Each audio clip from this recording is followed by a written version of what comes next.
Iran Israel সংঘাত বিশ্বকে কোন দিকে নিয়ে যাচ্ছে? ৬ মাসের মাথায় দ্বিতীয়বারের মতো ইসরায়েলের অভ্যন্তরে ইরানের হামলার পর একদিকে ইসরায়েলি প্রধানমন্ত্রী বেনিয়ামিন নেতানিয়াহু বলেছেন ইরানকে মূল্য দিতে হবে।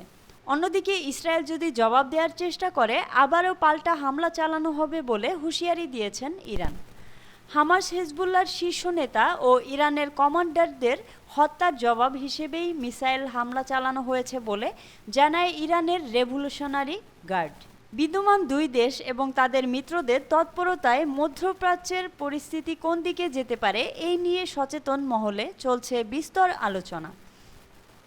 গত এপ্রিলে ইরান যখন ইসরায়েল আক্রমণ করে সেটা একটা প্রচেষ্টা হিসেবেই থেকে যায়, কারণ সেবার ইরানের প্রায় সব ক্ষেপণাস্ত্রই ইসরায়েলি এবং আমেরিকান প্রতিরক্ষা ব্যবস্থার কারণে ভূপাতিত হয়। এবারের ব্যাপারটা ভিন্ন। ইরান গুরুতর ক্ষতি করার চেষ্টাতেই জোরদার আঘাত হেনেছে বলে মনে হচ্ছে। এবার অনেক বেশি আগ্রাসী ছিল তাদের প্রচেষ্টা। এপ্রিলে নেতানিয়াহুকে বড় ধরনের পাল্টা হামলা চালাতে বারণ করেছিল জো বাইডেন। তাতে ইসরায়েলেরই জয় হবে বলে অভিমত ছিল তার। ইসরায়েলেরও সেবার জোরালো কোনো পদক্ষেপ নেয়নি।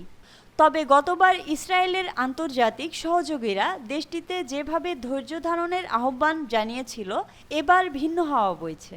গতরাতে দেশটির সাবেক প্রধানমন্ত্রী নাফতালি বেনেটের করা টুইটের দিকে তাকালে এর একটা আভাস পাওয়া যায়। তিনি লিখেছেন, ৫০ বছরের মধ্যে এটাই সবচেয়ে বড় সুযোগ মধ্যপ্রাচ্যের চেহারা পাল্টে দেওয়ার। তেহরানের বিরুদ্ধে ইসরায়েল যদি কোনো প্রতিশোধমূলক পদক্ষেপ নেয় তবে ইসরায়েলের সমস্ত অবকাঠামোকে লক্ষ্যবস্তু করে হামলা চালাবে ইরান। ইরানের সশস্ত্র বাহিনীর যুগ্ম প্রধান মেজর জেনারেল মোহাম্মদ বাঘেরি এই ঘোষণা দিয়েছেন।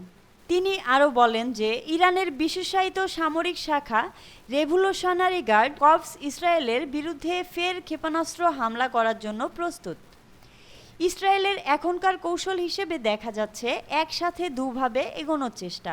গুপ্ত হামলায় শত্রুকে নিশ্চিহ্ন করা, বিমান হামলা ও প্রতিরোধ গড়ে তোলা, যার মাধ্যমে ইরান ও ছায়াশক্তিগুলোকে বুঝিয়ে দেয়া যে ইসরায়েলে আঘাত করলে আরও বেশি শক্তির মুখোমুখি হতে হবে।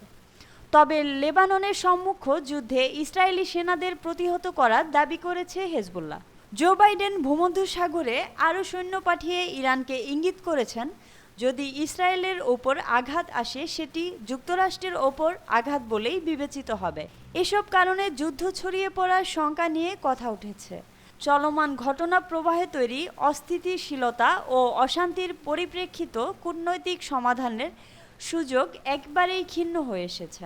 জাতিসংঘ মহাসচিব বলেছেন, মধ্যপ্রাচ্যে বাড়তে থাকা আগুন দ্রুতই নরকে রূপ নিচ্ছে।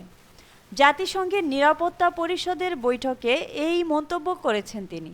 গুতেরেশকে নিজেদের দেশে অবাঞ্ছিত ঘোষণা করেছে ইসরায়েল। সময় বলে দিবে ইরান ইসরায়েলের এই যুদ্ধ কোথায় নিয়ে যায় আগামীর বিশ্বকে।